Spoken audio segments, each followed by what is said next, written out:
Absolutely. So the second phrase that's common, that goes around, you're going to like this one, and it says, happy couples do everything together.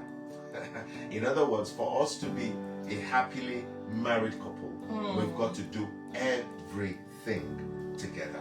You know, and it sounds like, oh yeah, it sounds like it's a given. If you understand what I'm saying, it sounds like, oh yeah, you know, if we're happy, then it means we're doing everything together. And then you begin to wonder, okay, so does it mean that I've got problems or something is wrong with me?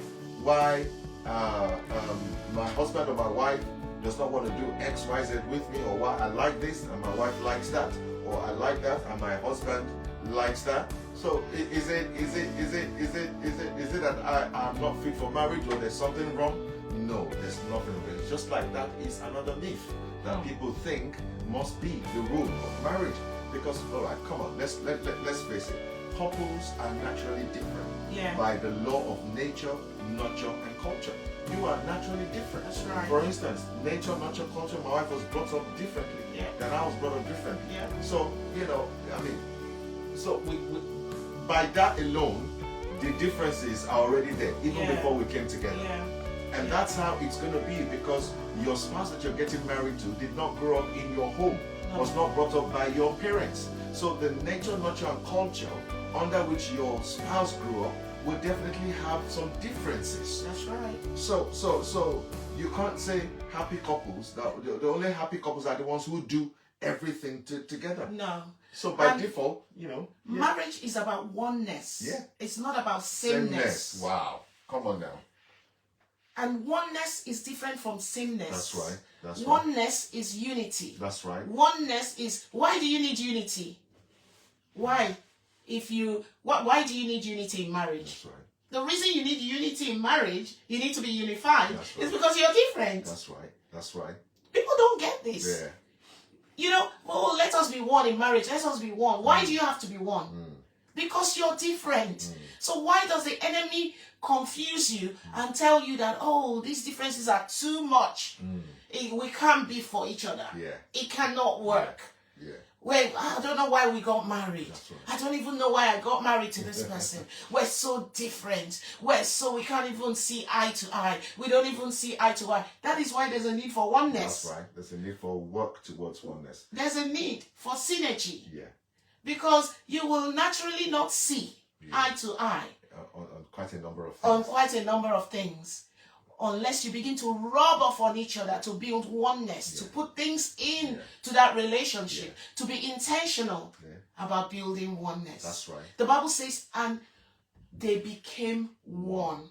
That's right. As they were joined together. That's right. And two became one. That's right. And two became one. That's right. Let me tell you, that becoming one is a journey. That's right. It is not an immediate thing. It is not abracadabra. We are one. We are the same. We are thinking the same. We are doing the same. You will like different things. That's right. You will love different things. But as you come together, you start to rub off on each other. That's right. You start to rub off on each other.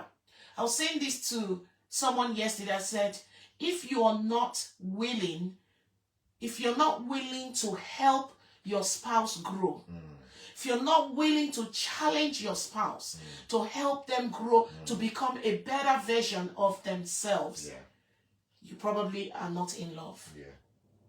Or not ready. Or you're not ready. That's right.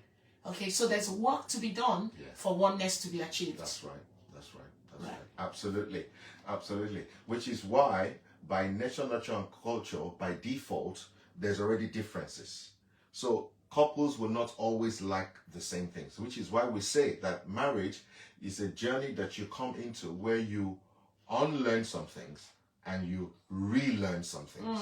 You know, so you are now both trying to build the culture, the nature, nurture, and culture of your marriage by some things that you would unlearn, which you came with from where you're coming from, which would not suit the marriage. You would unlearn it, and then you will relearn what will suit or what will bring both of you to that place of synergy.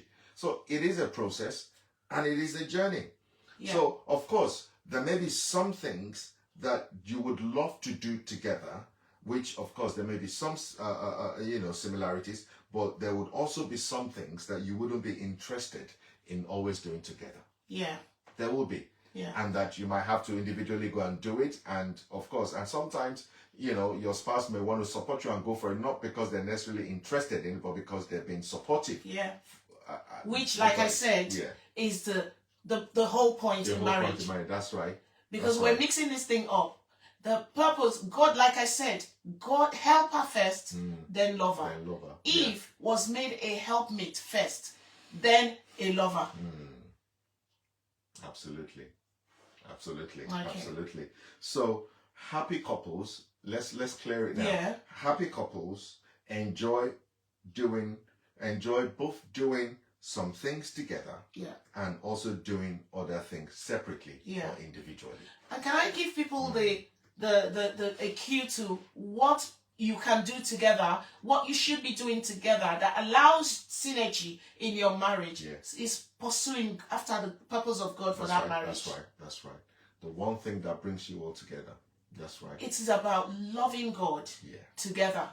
When you love God together, that's the main thing that keeps you. Let me tell you something. There are so many things that people, if we were the same, our marriage will last.